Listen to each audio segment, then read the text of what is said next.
El sol cayó, la luna se alza y con ella llegan los mejores sonidos del mundo. Tus sentidos se despiertan y tus oídos solo quieren rock. Esto es Rockline.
Terrana on the drums, give it up!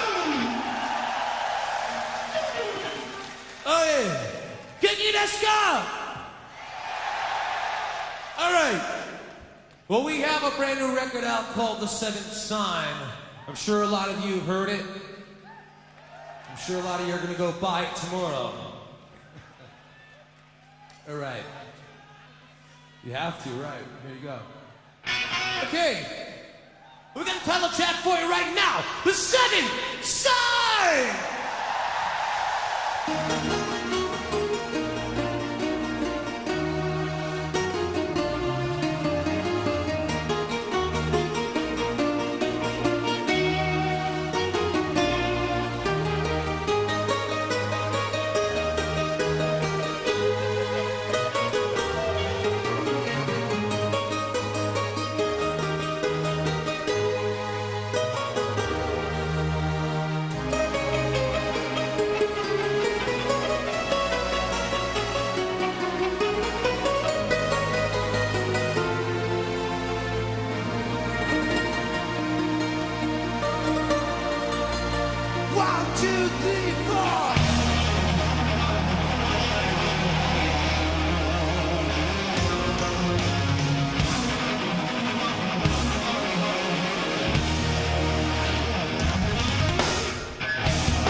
Ok, bienvenidos a Rockline. Estamos aquí esta tarde con un poderoso baterista, una leyenda de lo que es el heavy metal. Se trata uno de los bateristas más importantes en este género, heavy metal, power metal. Ha estado con importantes bandas, leyendas también como Yngwie, Malmsteen, Axel Rudy Pell, Masterplan, Avalanch, Vision Divine, y bueno, puedo seguir con muchos otros. Y bueno, estamos también acompañados de Karen aquí desde México. Hola Karen, ¿cómo estás? Hola, hola, muy bien, muy contenta de estar aquí con un personaje, súper encantada. Ok, estamos con David López también. David. Sí, señor, buenas tardes. Y bueno, como ya es costumbre, Rockline siempre llevándoles entrevistas con lo más relevante del rock y del metal en su formato worldwide. Y por supuesto, hoy no sería la excepción y tenemos, como ya lo dijo Hugo, pues prácticamente una leyenda de la batería, como lo es el señor Mike Terrana, que actualmente milita en las filas de la banda española Avalanch, y que lo hemos visto artistas de la talla de los que ya nombró Hugo, también por ahí en un proyecto con Tarja Turunen. Okay. Y sí, yo creo que ha tocado con las personalidades más influyentes y relevantes del rock a nivel mundial. Exactamente, y le damos la bienvenida a Mike, The Beast, Terrana. Welcome to Rockline. Oh, thank you. Thank you for having me. Ok, vamos a iniciar esto preguntándole a Mike, David, ¿En qué momento decides ser baterista y cuáles fueron sus principales influencias en cuanto pues a baterista se trata pues de heavy metal? ¿Quién lo motivó pues a decir, hey, voy a darle a los tarros? Okay, Mike, we are going to start this interview asking you, how did you find out that you wanted to be a drummer? What were your influences which push you up to become a drummer? Well, Is how much time ago? it was a long time ago. Yes, I was eight years old Oh man. when I started playing the drums. I'm 60 now, so yeah, I just realized that I could do it. I remember sitting in the car, in the back seat of the car, playing drums to the Rolling Stones, to a Rolling Stones song, and I said, "Oh, I think I can do this. I think I can play the drums." And then when I was around 16, I realized I wanted to be a professional drummer. And yeah, it was a long, hard road. Professional drummer. Easy to begin. Ok, me dice que con los Rolling Stones los escuchó en un auto y bueno, esa fue en el momento en que empezó a tocar batería, David, ¿o me equivoco? David. Así, señor, exactamente, así fue, dice que fue muchos años atrás, que él ahora tiene 60 y pues que sí, bastante tiempo pasó desde eso y básicamente desde allí decidió el tema de convertirse en baterista. Bueno, Karen. Y durante todo este tiempo que ya ha sido muy, muy largo, ¿cuál consideras que ha sido tu mayor reto? Okay. Okay, Mike. During all these years that you been a drummer, what would you consider was the biggest challenge? Are you still there? Yeah. No, for some reason I don't see you guys. But we're here. Okay, wait a second. Can you listen? Okay, but can you listen to us? Yeah. Okay, David. Okay. I'm going to repeat the question. During all these years that you have been a drummer, what do you consider was the biggest challenge for you? To make a living at it. I started playing in clubs when I was about 17, and for many years it was difficult to live from music. I always had another job, and then when I was about when I was about 23, 24, I was able to make a living from drumming, but I've always been on the road. I've been on the road now for about 45 years. This time here, during this coronavirus situation, this is the longest I've ever been home in 45 years. I've been home for 9 months. Okay. So I guess the most difficult thing about being a professional drummer is just trying to make a living in the music business. It's quite a challenge, actually. All right. Yeah. Bueno, dice que hace muchos años, cuando tenía como 17, 18, el tema de convertirse ya en músico profesional era para él el reto más grande o la dificultad más grande era poder vivir de la música a nivel profesional. Sin embargo, dice que, porque eso vino a pasar ya más o menos después de los 20, 20 y algo, que ya dijo, bueno, ya como que se puede vivir, ya por lo menos logré establecerme y vivir de la música, pero que durante esos primeros años, el establecerse como músico profesional y poder vivir de la música era prácticamente el reto más grande. Sin embargo, que actualmente, después de 45 años de ser músico, enfrentarse al tema del coronavirus y tener una parada de 9 meses donde todas las músicos, todas las bandas están sentadas, todos en sus casas, sin producir, sin hacer absolutamente nada, ha sido definitivamente de la nueva ola uno de los retos más grandes, que ha sido para todos los músicos, sobre todo para quizás los que no son tan famosos o no tienen tantos proyectos o de alguna manera no no hacen parte de la industria, el sostenerse estando parados ha sido, pues, yo creo que una odisea. Entonces dice él que en los últimos 45 años esto es actualmente un reto difícil, pero que en general el poder vivir de la música a nivel profesional como músico es el reto más grande de cualquier músico. Definitivamente, definitivamente.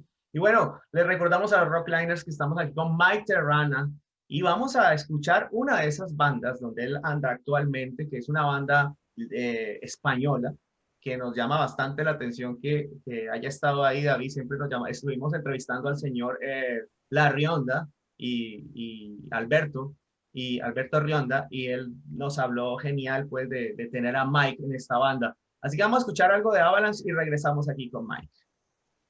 Yeah. Solo tocamos éxitos en Rockline.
Sin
Ok, vamos regresando. Y bueno, David, después de saber que Mike entró a Avalanch, quiero preguntarle cómo fue esa experiencia con esta banda o cómo ha sido su experiencia de tocar con una banda donde hablan en español, pues su creador, Alberto, habla en español. ¿Cómo ha sido esa experiencia con Avalanch? Okay, Mike. Well, we in experience of being the drummer of a Latin talking band as Avalanche. How has been the experience of working with the Spanish people and with people with who just speak Spanish? And it's not the same thing to compose in Spanish and in Spanish and compose in English. The process are very different. How has been all this process of being part of Avalanche? Well, I enjoy playing in Avalanche. I like Spain. I like the culture. Um, I like working with Alberto Ronda. I think he's a great musician and a great composer. Um, so it's been a pleasure for me to play with those guys. Everyone in the band speaks English, so there's not really a language barrier. But on the last record, The Secret, I was responsible for writing the lyrics in English. So I spent a lot of time with Alberto going back and forth and fitting English words into the melodies that were actually written for the Spanish language. And that was quite challenging because there's a lot more words in Spanish. It was more words in each sentence. So I had to kind of find my way through this maze and make the English lyrics kind of a translation, but also I put in some of my own poetry, if you will, to make it fit. Okay. What kind of works, for example? Well, okay, I don't speak Spanish. I mean, I studied Spanish in high school for 2 years, but that was many, many years ago, so I forgot everything. But just the way that Alberto writes, it's not very simple. There's a lot of words. There's a lot of, he writes with a lot of thought, you know? It's more philosophical. So what I had to do was I had to take all these Spanish words and kind of condense them and express myself in English.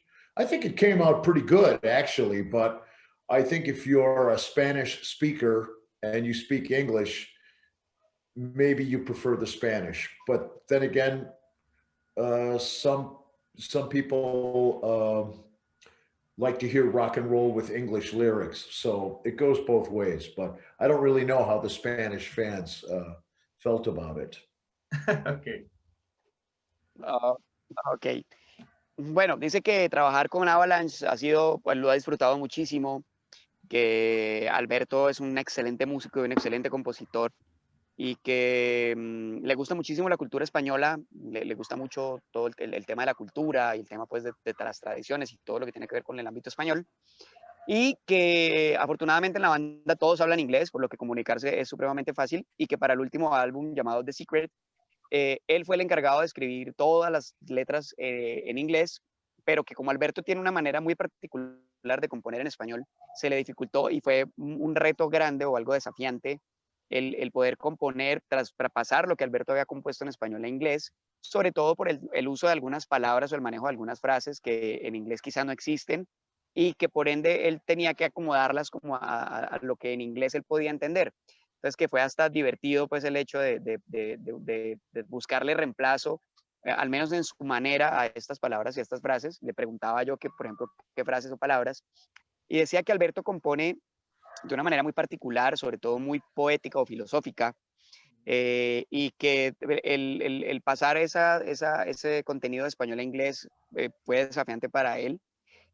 Sobre todo teniendo en cuenta que muchos de los latinos o de los hispanoparlantes prefieren el rock en inglés, Sí. no gustan mucho del rock en español y son más afines al tema del rock en inglés. Entonces el hecho de mirar cómo pasar esas letras de español a inglés y que sonara pues como escrito en inglés originalmente era un desafío, pero que ha sido una gran experiencia trabajar con Avalanche y con Alberto Rionda y con el resto de los chicos.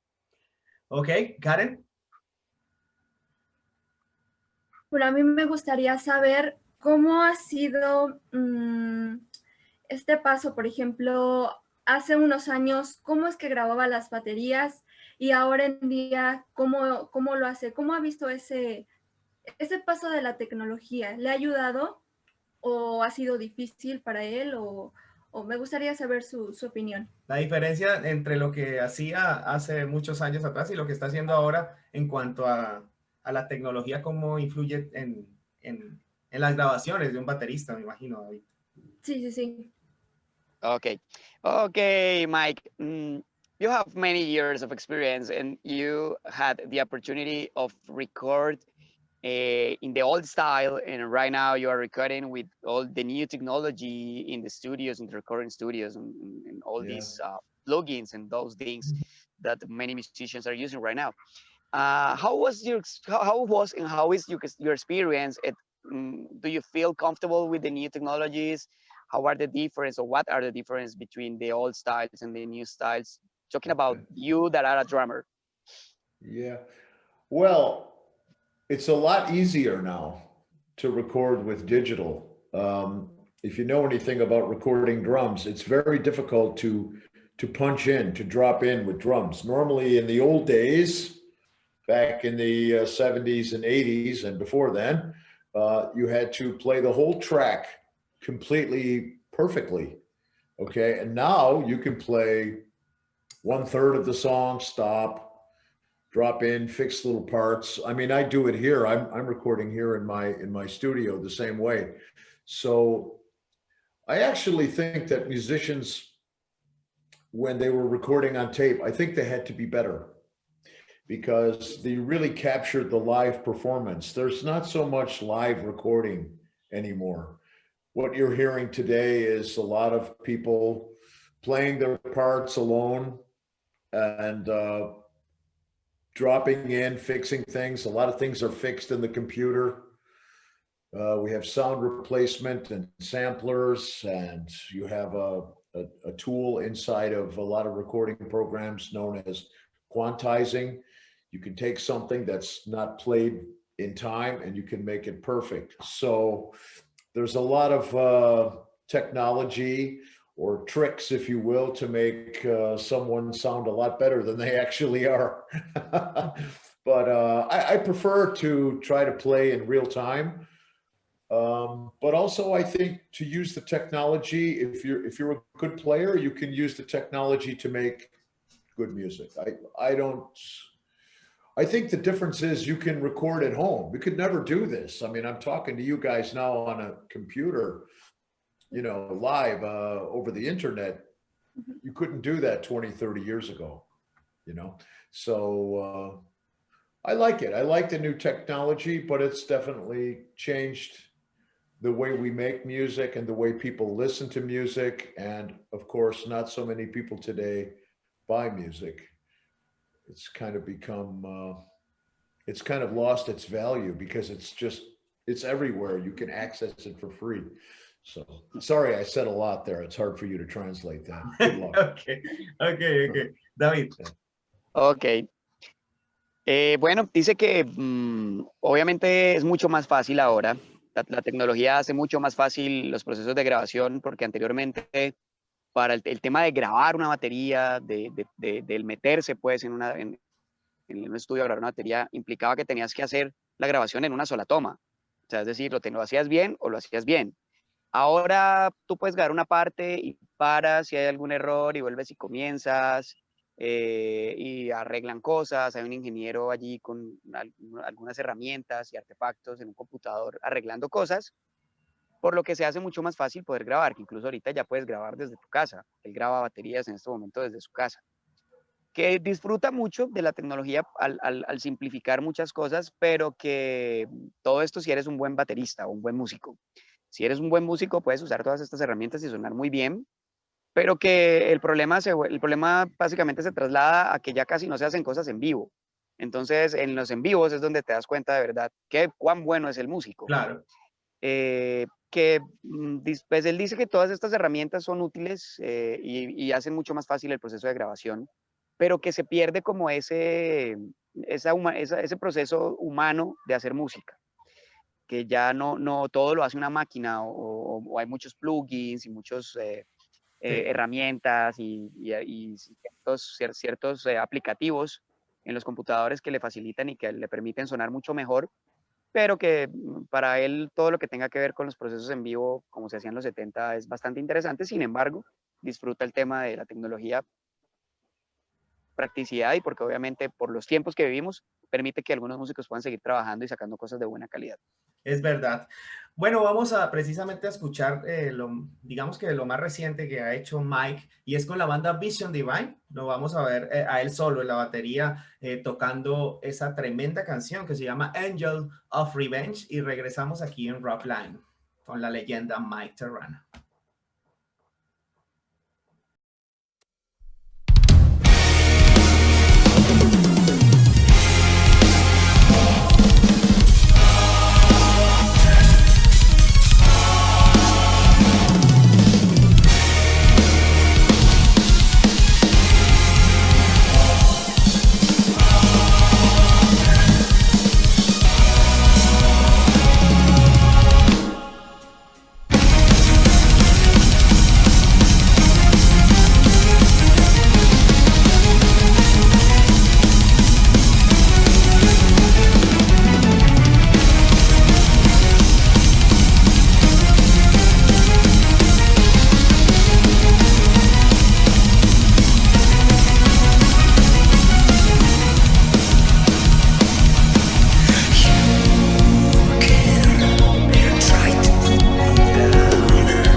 Ok, regresamos aquí en Rockline y bueno, estábamos viendo ahí, David, a Mike tocando esa canción Angel of Revenge con la banda Vision Divine y que tuvimos por aquí la oportunidad de entrevistar a su gran vocalista Iván Giannini, quien fue que nos dijo que prácticamente Mike era como un maestro para él también, ¿no? Quien le dijo que una de las cosas más importantes, además de cantar, además de tener una voz brutal, era la parte escénica, que eso no lo puede descuidar ningún vocalista en el planeta.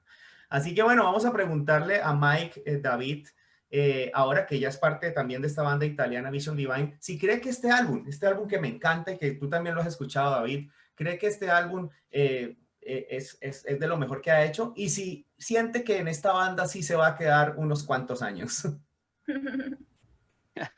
Okay, okay, Mike. We had the opportunity to talk with the vocalist of Vision Divine, which is a band that you are being the drummer right now, and you had the opportunity to record a new album. And we want to know if you think that this album has something special for you. It's an amazing album for you, and if you are considering to stay for a long in this band for a one life for a one life in time. Well, yeah, I think it's a cool record. I've made it probably well over 100 records. So, yeah, I guess it's a cool record. There's some good stuff on there. And I've been in the band now for about, I think, 4 years. And we're not working now because of the virus. So I don't really know what's going to happen. Ok. David. Aquí sí le voy a pedir el favor a Karen que me ayude porque se me entrecortó bastante. Bueno, Karen, dale, que yo también entendí. Dale tú, ¿qué entendiste, Karen? Vale, que a mí también se me ha cortado un poquito, entonces... Okay. Bueno, a mí sí. Entonces, sí, señor Hugo, trabaje. Lo que él decía es que, bueno, él ha estado ya casi 4 años en Vision Divine, que le parece un buen trabajo, un gran trabajo de los cientos que ha hecho, no sé, y que bueno, que espera que se termine esto del corona y seguir trabajando con ellos. Se siente bien con Vision Divine, prácticamente la respuesta que nos da el señor Mike Terrana. Karen. Pues bueno, en febrero los fans de Vision Divine tuvieron la fortuna de verlos en vivo. Tal vez algunos fue su último concierto en este año.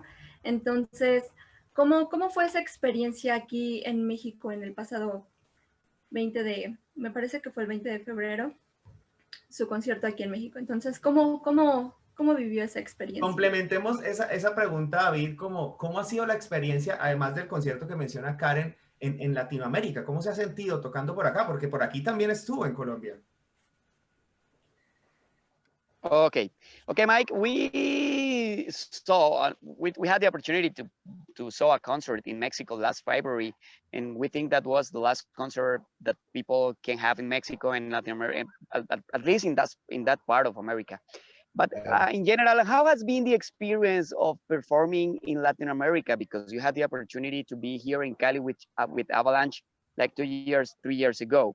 Mm-hmm. How is the experience of performing here in Latin America? Because we know there are many differences between the crowd in Europe and USA or in Asia, for example. Yeah. Well, I love to tour in Latin America. I love to play in Mexico. I love to play all throughout the Latin countries. The people are great. They're happy. They're wild. And I've been touring in Latin America for over 25 years. So for me, it's always a pleasure to go there and play. And that was the last tour I did before the virus hit. So I arrived back home from Brazil. I was home for about 3 or 4 days, and then this lockdown stuff started. So yeah, it's a shame. It was a lot of fun. I love to play in Latin America. Hopefully we can go back and start again soon. Okay. Bueno, dice que siempre le gusta venir a tocar a Latinoamérica, que es una de las partes que le gusta mucho porque el público es muy contento, feliz, sobre todo salvaje. Efectivamente sí, estuvo pues ya el último tour que hizo por Latinoamérica fue ese que lo llevó a México, tuvo la oportunidad de estar allí y que siempre le ha gustado, lleva 25 años o cerca de 25 años viniendo a tocar aquí a Latinoamérica y que es una pena que después de todo lo que pasó con el COVID, creo la última vez fue en Brasil, alcanzaron a llegar a Brasil antes de que los cogiera el COVID y nos encerrara a todos, pero que siempre es una felicidad y que es una pena y espera pronto poder volver otra vez a tocar, porque es algo de lo que más disfruta, poder venir a tocar en Latinoamérica porque le encanta a la gente. Bueno, genial. Hemos pasado un rato con Mike aquí en Rockline. Vamos finalizando, pero ¿sabes qué le quiero preguntar antes de irnos, David?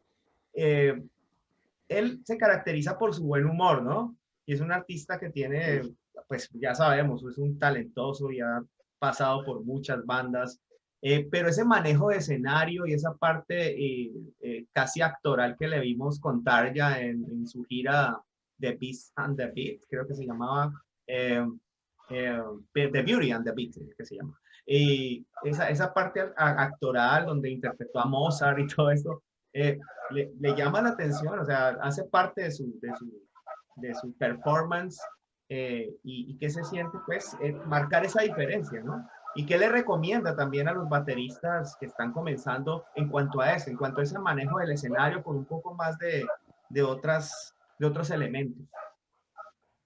Okay, well, Mike, this is not common. This is not common to see on drummers.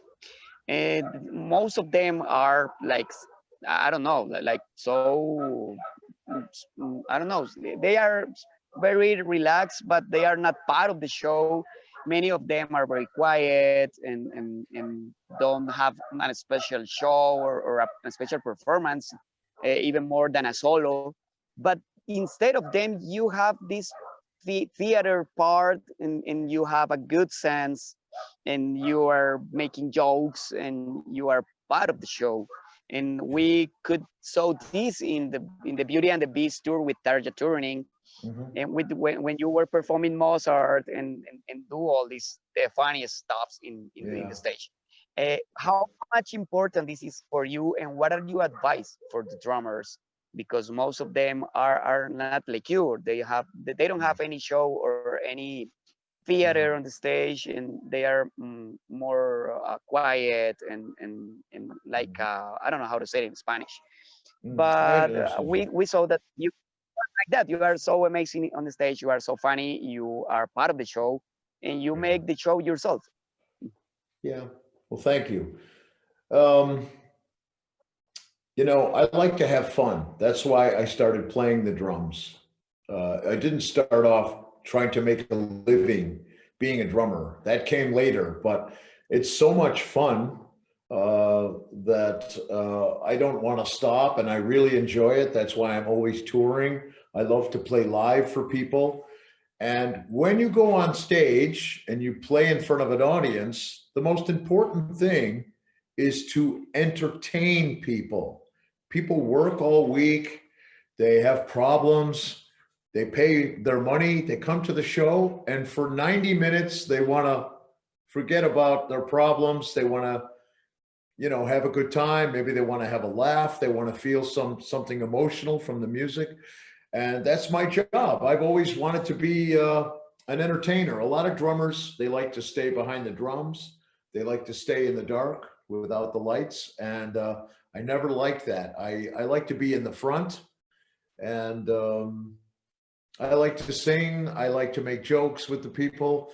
It's really a lot of fun. Even when I do videos or whatever, I like to have, you know, put some jokes in there. Everyone is at home right now, and everybody is a bit maybe worried about the future. So instead of complaining about it, I make videos here. I try to entertain people and make them forget their problems for at least a couple of minutes, you know. But the Beauty and the Beat thing, I really enjoyed. A lot of that was my idea to make the jokes and to dress as Mozart. And yeah, I really enjoy that whole thing. I enjoy the theatrical aspect of music. And when I do my drum solo, I like to interact with the audience. I love to be on tour. I like to talk with the fans after the show. For me, it's a lot of fun, and it's a wonderful privilege to be able to do that, you know. But my advice for other drummers is every drummer has his own personality. So, you know, I never tried to be someone else. I am me. I'm Mike Terrana, you know, I get on the drums and I play the way I play. And when I was younger, people didn't like it. Some people said, this guy's no good, whatever. Some people make fun of me because I twirl the sticks. But what a lot of drummers don't realize is that 95% of the audience, or maybe more, are not drummers.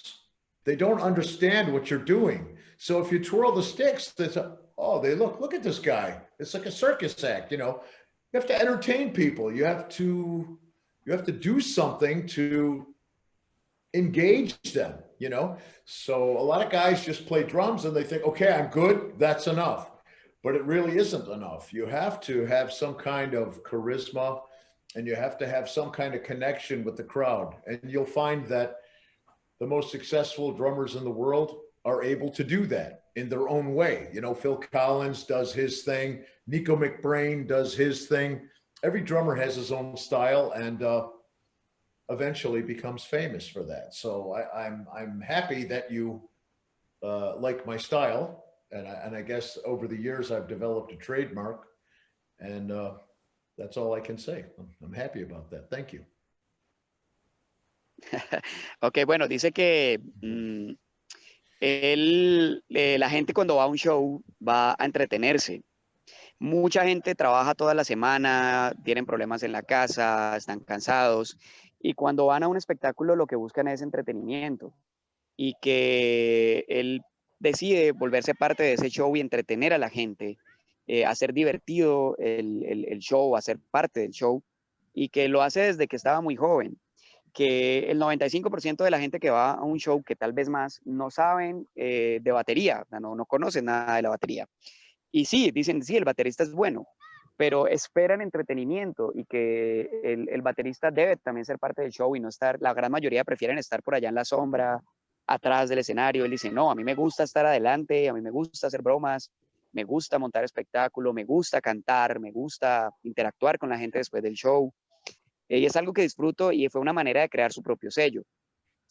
Que muchos bateristas, los más famosos o los más grandes bateristas del mundo lo han hecho, caso Phil Collins, caso Nico McBrain, y que eso los volvió famosos y los hace reconocidos en su propio estilo, que él no puede, él dice no concibe no hacerlo, no hacer parte de un show, no proporcionar eso, que de hecho en la gira de Beauty and the Beast con Tarja, toda esa parte del performance y esa parte de las bromas, todas fueron diseñadas por él. El vestuario, de salir vestido como Mozart y de hacer la representación de Mozart, todo fue idea de él, y que se lo permitieron, y que es algo que a él le encanta, y que se siente muy feliz de saber que la gente se lo reconoce, y que de alguna manera le exaltan o le resaltan esa labor de no solamente limitarse a pegarle a la batería y ya y hacerlo bien. No, el hecho es también tener algo que mostrar.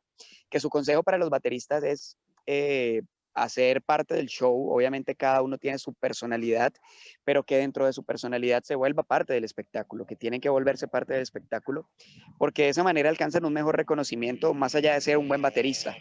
Entonces agradece muchísimo eso, y que desde que tiene uso de razón lo hace, le funcionó, la gente se lo reconocía, y por eso es lo que ha sido reconocido y ha sido su marca y su sello personal durante toda su carrera. Bueno, David, vamos finalizando, no sin antes decirle a Mike que muchas gracias por su tiempo, que lo hicimos un poquito trasnochar hoy aquí, pero bueno, un gran abrazo, y que esperamos que se vengan buenas cosas con sus proyectos, con sus bandas, y que siga haciendo música hasta el final de los tiempos, que el coronavirus se vaya para la mierda y podamos continuar escuchándolo siendo una bestia en la batería. Okay, Mike, before saying goodbye, we want to thank you for this time. We know it's a little bit late. Now, right now you gotta be sleeping. But we were, before this, we were talking with Aziz from Haggard, and he say hello to you. He sent you some regards.